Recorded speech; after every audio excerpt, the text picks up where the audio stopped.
Saudaraku yang dikasihi Tuhan Yesus, kita bersyukur kalau saat ini kita masih diberikan tubuh yang sehat, diberikan kekuatan, itu semua karena kebaikan Tuhan. Mari kita sebelum merenungkan firman Tuhan, kita bersama-sama berdoa. Bapa, kami mengucap syukur buat kebaikan Tuhan, buat kasih setia Tuhan yang gak pernah habis-habisnya dalam kehidupan kami. Engkau sungguh baik dalam kehidupan kami Tuhan. Sebelum kami merenungkan firman Tuhan, Tuhan kuasai seluruh kehidupan kami Tuhan. Berikan kami Tuhan hikmat pengertian supaya kami bisa mengerti apa yang menjadi kehendak Tuhan dalam kehidupan kami. Urapi setiap kami Tuhan. Terima kasih Tuhan. Terpuji-puji namamu Tuhan. Hanya di dalam nama Tuhan Yesus kami mengucap syukur dan menyerahkan doa kami. Haleluya. Amin. Saudaraku, saat ini saya akan membagikan renungan singkat dengan judul Kuasa Perkataan yang terambil di dalam Amsal 18 ayat yang ke-21. Demikian firman Tuhan.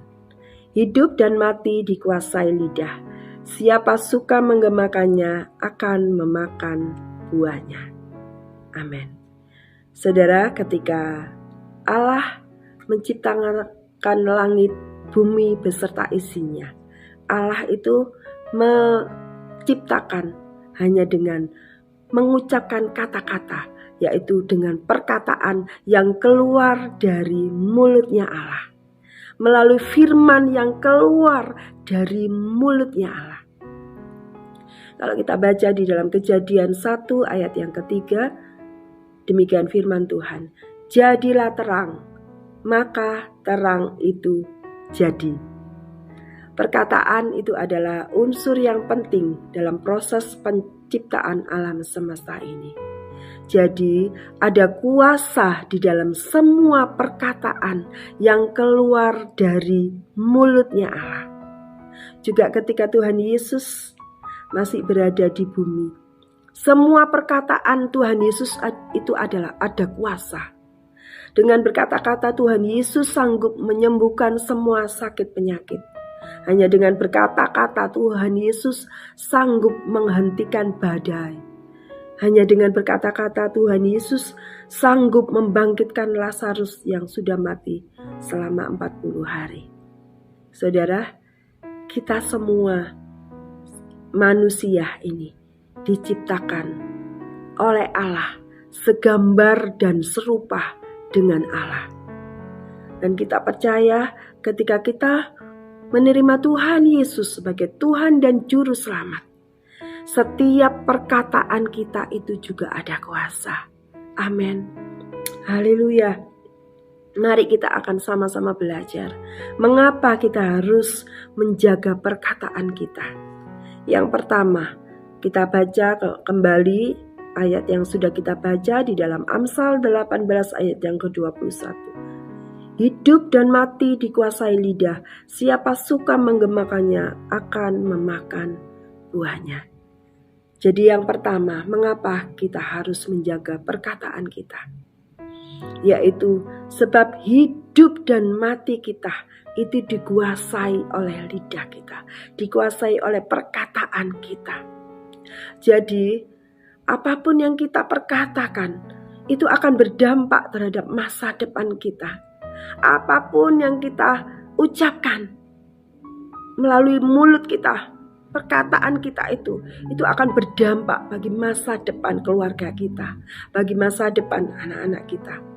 Kalau kita akan baca di dalam Yakobus 3 ayat yang ke-5 dan ke-6, di situ dijelaskan bahwa lidah itu seperti api.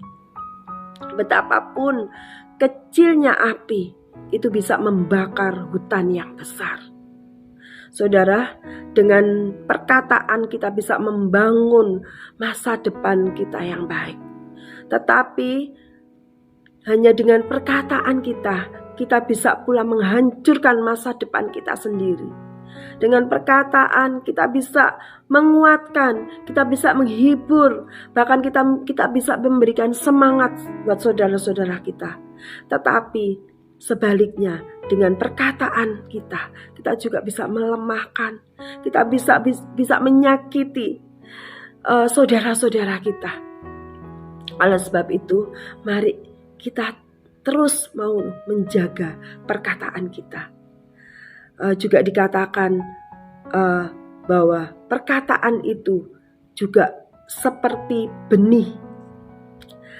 Ketika kita mengucapkan perkataan yang negatif, kita bisa benih itu bisa tertanam, dan ketika kita bisa menuai apa yang sudah kita katakan. Ketika kita menabur benih perkataan yang positif, maka kita juga bisa menuai hal-hal yang positif, yang baik dalam kehidupan kita. Oleh sebab itu, kita sering kali, saudara-saudara, kita nggak sadar ya, kita sering kali mengucapkan hal-hal yang negatif terhadap anak-anak kita. Ketika anak-anak kita nakal atau tidak bisa dinasehati, kita sering kali mengatakan anak kita nakal, atau sering kali kita mengatakan anak kita bodoh ketika anak kita nggak mau belajar. Jadi itu seperti benih.